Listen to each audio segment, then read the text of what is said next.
Hello viewers, I doctor SBK Lal welcome you all in my YouTube channel. मेरे YouTube channel में आपका बहुत बहुत स्वागत है। अगर आप इस चैनल पर नए हैं तो चैनल को लाइक, शेयर और सब्सक्राइब कर लें।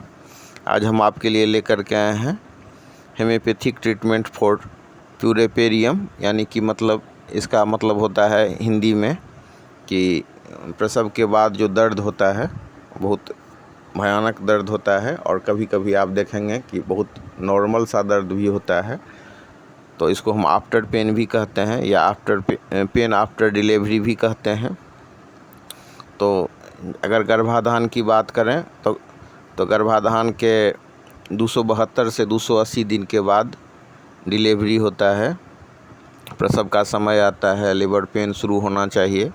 अब इसमें बहुत सारा कॉम्प्लिकेशन हो जाता है, कभी कभी समय से दर्द नहीं उठेगा या और भी कॉम्प्लिकेशन सब हो जाता है। कभी कभी फॉल्स पेन होता है।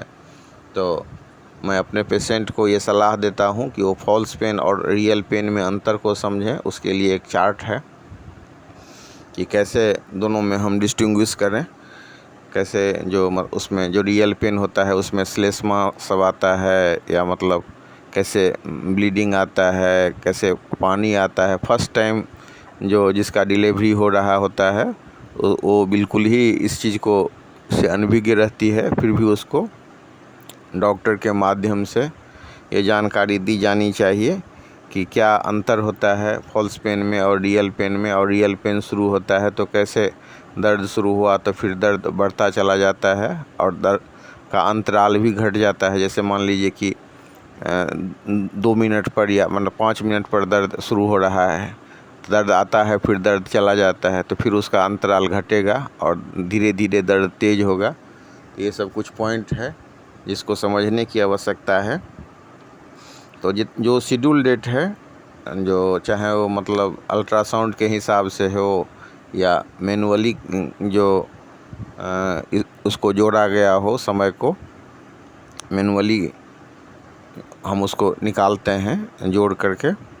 जो लास्ट जो पीरियड होता है उसे में 280 दिन जोड़ करके, तो उसमें प्लस माइनस 10 दिन हो सकता है।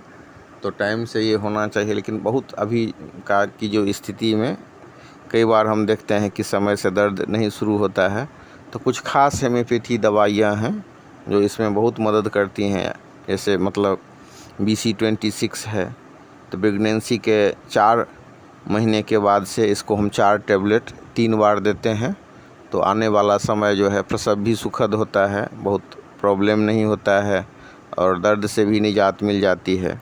फिर है एक मेडिसिन कोलोफाइलम, तो इसको भी तीसरे चौथे महीने से चलाते रहने से जो प्रसव के समय में जो रिस्पॉन्सिबल हार्मोन सब की मात्रा होती है वो सहज होती है। और कई बार तो जो कुछ फॉरेन के डॉक्टर लोग हैं जो हेमियोपैथिक फिजिशियन हैं, उन्होंने रिसर्च में पाया कि अगर बच्चा का हेड भी बड़ा हो और एक्चुअल पोजीशन पर नहीं हो, फिर भी बहुत नॉर्मल कर देता है ये।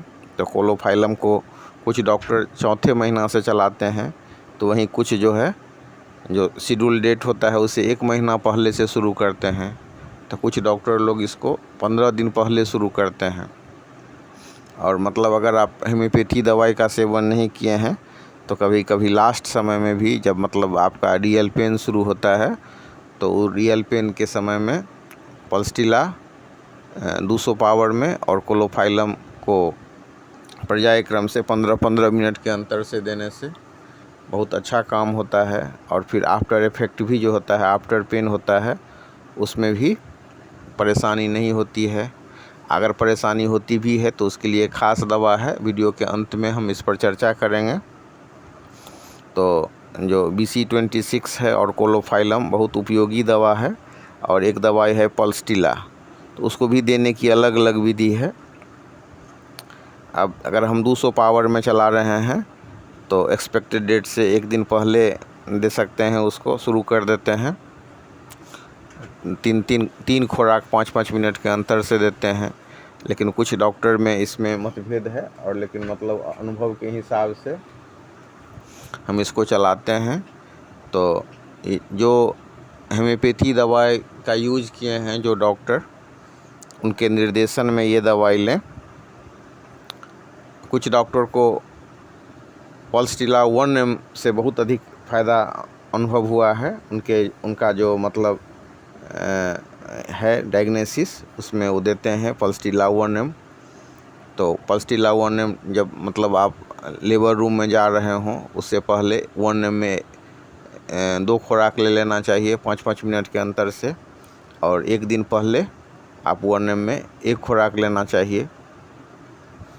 तो इस तरह से अपना अपना तजुर्बा है। तो कुशल डॉक्टर के निर्देशन में ये जो दवाई है पल्सटिला 1M या पल्सटिला 200, और कई जगह आप देखेंगे कि पल्सटिला 30 भी रिकमेंडेड है, लेकिन मैंने अनुभव में पाया है कि पल्सटिला 30 का बहुत अच्छा रिस्पॉन्स नहीं होता है। तो ये बहुत सारा चीज़ पर निर्भर होता है कि उसका पेशेंट का लाइफ फोर्स कैसा है। तो ये दवा देने से बहुत अच्छा असर होता है। तो ये है कि हम उसको तैयारी करते हैं कि प्रसव सुखद हो और या उसके बाद परेशानी नहीं हो। लेकिन ये खास दवाई है अर्निका 30 और 200। तो प्रसव के बाद इस औषधि को देने से बच्चा शीघ्र लाभ प्राप्त करती है, स्वास्थ्य लाभ प्राप्त करती है। उसका जो आफ्टर पेन होता है उसमें बहुत अच्छा रिस्पॉन्स मिलता है। तुरंत अपना जो जरायु सब है अपने स्थान पर आ जाता है, और जो मतलब लोचिया का जो सिक्रेशन होता है, लोचिया का जो निकलना होता है, उसमें भी ये मदद करती है। फिर एक दवाई है कैलेंडुला Q, तो उसको हम 1 कप गर्म पानी में डाल करके उसका डूस देते हैं। तो जो इंटरनली लेने वाली दवा है अर्निका माउंट को हम देते हैं 30 पावर में। तो उससे बहुत अधिक फ़ायदा मिलता है, दर्द में राहत मिलती है। और अगर मतलब उसके बाद भी और जो मतलब बाहरी एक्सटर्नल अप्लाई करने के लिए है तो कैलेंडुला Q का हम उपयोग करते हैं। तो इससे जो है जो जिनका डिलीवरी हो रहा है उनको तुरंत स्वास्थ्य लाभ होता है।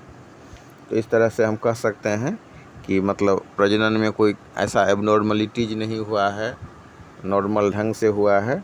तो उसके बाद अगर मतलब अर्निका दे दिया जाए महिला को तो बहुत अधिक फ़ायदा होता है। और जो दवाई सब का हम चर्चा किए हैं जैसे मतलब BC26 या कोलोफाइलम, तो ये सब देते रहने से जो उसका डोज है, जो उसका समय है, तो कुशल चिकित्सक के निर्देशन में अगर लेते हैं तो बहुत सारा जो प्रॉब्लम होता है उससे बच जाते हैं।